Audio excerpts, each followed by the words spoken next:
मंथन के सभी दर्शकों को नमस्कार। मैं हूं शेखर त्रिपाठी और आप देख रहे हैं हमारा YouTube चैनल अखंड मंथन। अच्छा और बुरा वक्त, ये दोनों जीवन के दो पहिए हैं जो समान रूप से हमारे साथ साथ चलते हैं। लेकिन हम कुछ पाने से तो खुश हो जाते हैं, लेकिन जब कुछ खो जाता है तो उस खोने के भय से हम जीवन में हर बात से डरने लगते हैं। लेकिन दोस्तों, डर के आगे जीत है। जी हाँ, हमारा ये प्रेरणास्पद शो शुरू हो रहा है आपकी कुछ ऐसी ही मुश्किलों को हल करने के लिए। जी हाँ, अगर बुरा वक्त आए तो उससे कैसे निकलें, किस तरह से अपने हौसले से उसे परास्त करें, इन्हीं सब बातों को लेकर हम शुरू करने जा रहे हैं हमारा एक नया शो, डर के आगे जीत है। इसमें समय समय पर हमारे विशेषज्ञ आपका मार्गदर्शन करते रहेंगे। इस बार हमारे साथ हैं मनोज गोयल जी, जो बताएंगे कि डर से कैसे डरना नहीं है, बल्कि आगे बढ़कर डर को हरा देना है, क्योंकि डर के आगे जीत है। देखिए इसकी पहली कड़ी। हमारे जीवन में भय बहुत कारण से होते हैं। भय तमोगुण और रजोगुण दोनों की अभिव्यक्ति है। जब हमारे पास कुछ होता है, उसको खोने का डर है, तो वो तमोगुण के कारण प्रेरित होता है। कुछ जो प्राप्त करना चाहते हैं और लगता है कि नहीं प्राप्त कर पाएंगे, तो वो रजोगुण की अभिव्यक्ति होती है। तो ऐसा व्यक्ति जिसको भय ना हो, मिलना बहुत मुश्किल है, विशेषकर जो संसारिकता में लिप्त है। एक आध्यात्मिक व्यक्ति ही इससे उठ सकता है, वो तब जबकि उसकी अपनी इच्छाएं और अपने पास उसकी संचय प्रवृत्ति ना हो, तब भय और आशंकाएं वो उसको परेशान नहीं करेंगी। अब संसारिकता में कैसे संभव है? प्रश्न उठता है कि जो व्यक्ति संसारिक है, या तो वो आध्यात्मिक हो जाए, तभी सब चीज़ भय शांत हो जाए। लेकिन अगर वो आध्यात्मिक नहीं होता, तब भय कैसे शांत हो?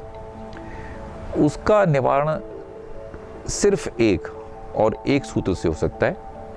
जब आदमी विश्वास करे किसी शक्ति पे, भगवान पे, भगवती पे, और पूर्णतः उन पर आश्रित हो जाए, समर्पित कर दे, मगर पूर्णतः आंशिकता से नहीं। हम लोग प्रायः समर्पण कभी नहीं करते हैं, अपने हाथ में चीज़ें रखते हैं, जजमेंट हम करते हैं, ये चीज़ हमारे लिए अच्छी है या नहीं है, ये खराब है, स्वयं जजमेंट लेते हैं। और जजमेंट करने के बाद में कि अच्छी है, वो छोड़ देते हैं कि भगवान ये करवा दीजिए आप। नहीं, ये समर्पण नहीं है। समर्पण में है कि क्या अच्छा है क्या खराब है, ये निर्णय वही करेंगे, वही करेंगी। ये नहीं कि हम स्वयं निर्णय लें और सिर्फ उसका किस तरह से प्राप्ति हो वो छोड़ दें, तो वो नहीं। जहाँ समर्पण आ जाएगा तो ये भय अपने आप शांत हो जाएंगे। और जब तक वो नहीं होगा, जब तक व्यक्ति सदोगुण की अवस्था में नहीं बैठेगा, यानी कि आध्यात्मिकता को प्राप्त पूरी तरह नहीं करेगा, तब तक ये भय शांत नहीं होंगे। और या समर्पण नहीं करेगा, तब तक ये भय शांत हो नहीं सकते। हम कोई भी तरीका कर लें, बल्कि आज के युग की बहुत बड़ी समस्या है ये। और इतने ज़्यादा हम लोग चिंतित हो जाते हैं कि जिसके कारण हमारा स्वास्थ्य खराब हो जाता है। हम लोग फिर मेडिकेशन करते हैं, फिर मेडिटेशन की सोचते हैं और सब चीज़ें लेके आते हैं। ये कृत्रिम प्रयास करते हैं उसको कंट्रोल करने का, लेकिन वो संभव हो नहीं सकता, नहीं हो सकता, क्योंकि जब तक हम जो मूल कारण है उसको जब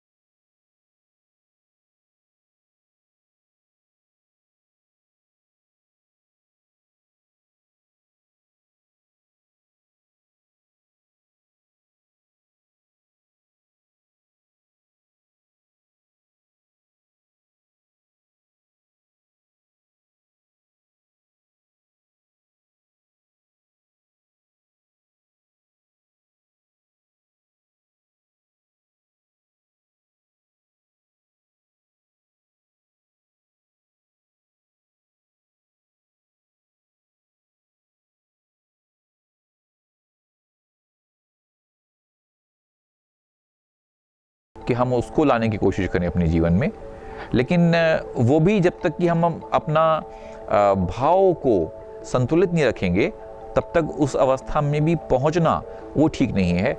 और कृत्रिमता से उसमें पहुंचना वो बल्कि और उल्टा रिजल्ट देता है। जो हम लोग अक्सर देखते हैं कि कई बार लोग डबल पर्सनालिटी डिसऑर्डर से सफ़र करते हैं आजकल तो बहुत ज़्यादा प्राय जो लोग अध्यात्म में जुड़ना चाहते हैं वो देखे गए हैं कि उनको डबल पर्सनालिटी डिसऑर्डर हो जाता है। वो इसी कारण से है कि वो दिमाग से कुछ और चाह रहे हैं और उनको दबा रहे हैं। तो वो नहीं करना है, किसी भी स्टेज में हमें ये नहीं करना है। हमारे को सहजता रखनी है। अगर हमारी इच्छाएं हैं, हमारे अपनी आकांक्षाएं हैं, तो हमें उनको दबाना नहीं है, उनको किसी तरह से उसके विरोध में नहीं अपने आप को खड़ा कर देना है, क्योंकि उसी से पर्सनालिटी डिसऑर्डर जो होते हैं वहाँ से होते हैं। सहजता रखनी है। सहजता अपने आप में कितना बड़ा गुण है कि अगर हम सहज हो जाएंगे सिर्फ, तो सारी जो क्रियाएं हैं, ना सिर्फ भय आशंकाएं, बल्कि जिन इच्छाओं के चलते ये भय आशंका उत्पन्न होती हैं उस पर भी हम एक अंकुश लगा सकते हैं।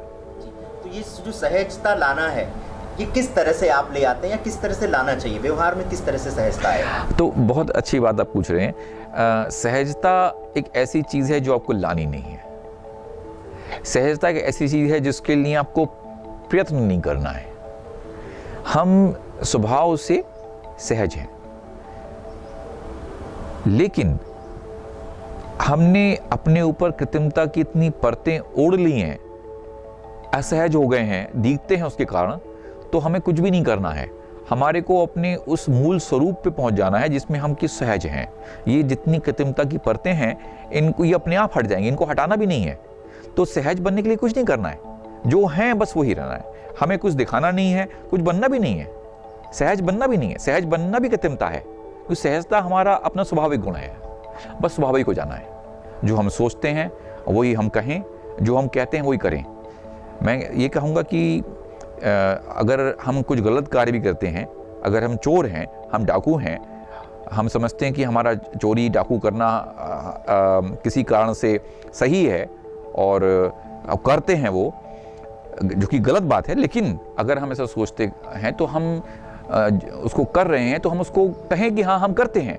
अगर इतनी सहजता हमारे में आ जाए तो जिस तरह से डाकू रत्नाकर वाल्मीकि जी बन गए इस सहजता के कारण, तो मैं ऐसा समझता हूँ कि ज़रूर वो सहजता हमारे को, हर किसी को, सिर्फ डाकू रत्नाकर को नहीं, हर एक हम में से उसको एक अलग व्यक्ति बना देगी। तो दोस्तों, अभी आप देख रहे थे डर के आगे जीत है का पहला एपिसोड, और इसमें मनोज गोयल जी ने जिस प्रकार से आपको बताया है कि किस तरह से आपको इस डर का मुकाबला करना है, किस तरह से खोने और पाने के इस डर से आगे निकल जाना है और जीवन के उस अर्थ को पाना है जिसके लिए हमारा जन्म हुआ है। तो आपको हमारा ये प्रयास कैसा लगा? आप हमें ईमेल कर सकते हैं akhandmanthan@gmail.com पर। और अगर आपने हमारा चैनल अभी तक सब्सक्राइब नहीं किया है तो इसे अवश्य सब्सक्राइब करें, क्योंकि समय समय पर हम आपको अपने चैनल के माध्यम से इस तरह की आपकी कई समस्याओं का समाधान प्रस्तुत करते रहेंगे। समय समय पर हमारे विशेषज्ञ आपकी समस्याओं का समाधान चैनल के माध्यम से आप तक पहुंचाते रहेंगे। आपका आने वाला दिन सुखद रहे, इसी कामना के साथ हमें अनुमति दीजिए। नमस्कार।